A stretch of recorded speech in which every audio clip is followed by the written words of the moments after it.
We've all heard of Kingdom. Kingdom Corporation on Alpha and Kingdom Industries on Omega. And most agents have a rather strong opinion of them, both good and bad.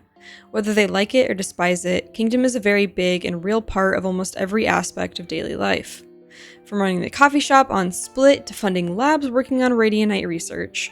One of these labs has been working on something interesting as of late called Project Landfall. This project brings into question so many things, like at what point does doing something in the name of research no longer justify the means? When does ethics come into play at big corporations like Kingdom? In this video, we will be diving into the insanity that Kingdom pursued in the name of research, and how this brought about Gekko and his best friends. Hello everyone, my name's Illumi, and welcome back to another episode in this Valorant lore series. If you like this content, it'd mean a lot if you drop a like and subscribe below. Now let's get into it. The first hint we get that something fishy is going on is in an email from Killjoy that's actually about fish. She says this: "Nobody has eel pouts. I wanted the fish as a funny gift for Raze, but everyone is sold out. I tried to buy her a microorganism, but they're gone too. I checked the supply chain. The buyer's a hazmat reserve company contracted with Kingdom.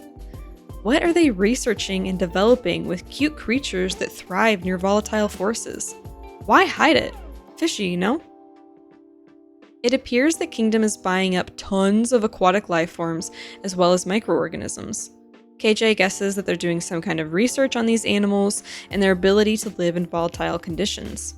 Soon after this, Jet says that she's gotten reports from friends in Los Angeles, California, that weird things have been spotted near the Kingdom facility in that area.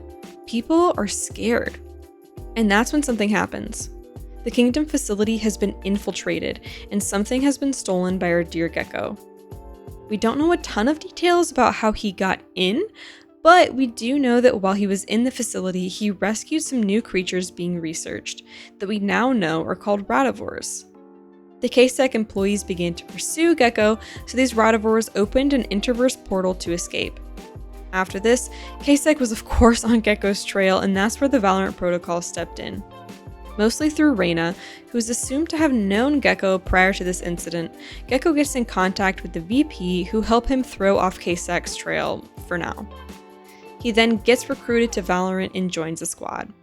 We find out that when Gekko rescued his creatures, he went through a sort of bonding experience with them that allows him to communicate and control them, something that nobody else can do. In-game, when Gekko takes out his pals from the crossbody he wears, we see his tattoos swirl and glow, a sign of this bonding. So, what are Gekko's pals exactly? There's something called Radivores, which are a group of creatures that generally mimic the behavior and looks of animals and plants on Earth. Their main food source is Radianite, hence their name Radivores. This explains a bit of how Gekko's little buddies have their powers to blind, detain, deal damage by bubbling up, and plant diffuse the spike. After Gekko's recruitment, it becomes more clear that the study of, and perhaps creation of, Radivores is a focal point of Project Landfall's research. In a Q&A, the narrative lead of Valorant, Riot Parmcheesy, said that Killjoy noticed Kingdom taking a deep interest in learning about certain properties of Earth's creatures that survive in extreme environments, perhaps studying one thing in an attempt to understand another.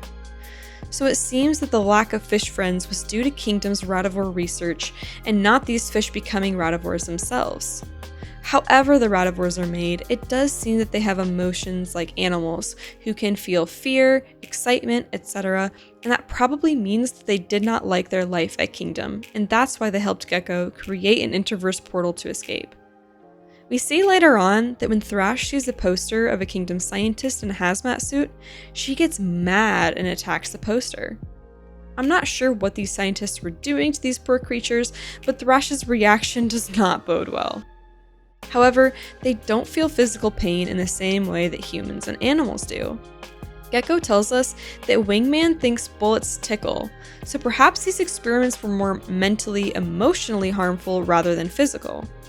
That, or perhaps they were Radianite starved since that's their main food source. This is all speculation, so take all of that with a grain of salt. After Gekko rescues these Radivores from the Kingdom West facility, Project Landfall takes a bit of a hit.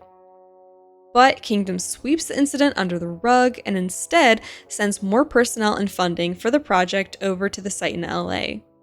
They need more Radivores to study though, since Gekko took the 4 they had. So Kingdom sends Anton Dorsey, one of the scientists, along with a group they contracted to protect Dorsey and safely move a new group of Radivore cargo from the tundra of Norway back to LA. This group of Radivores are currently being kept in a facility in Svalbard. Once Valorant gets wind of this, they send Sova to Norway to recon the facility. Once he arrives, he notes that the facility is eerily dead. There are no lights, power, nothing. Sova even says the wildlife are keeping their distance. He does, however, pick up a faint beacon and heads inside to see where it's coming from. He finds the whole place in shambles and a woman buried within Deadlock. We will be exploring Deadlock and her recruitment in the next video. I hope to see y'all there. God bless. Bye.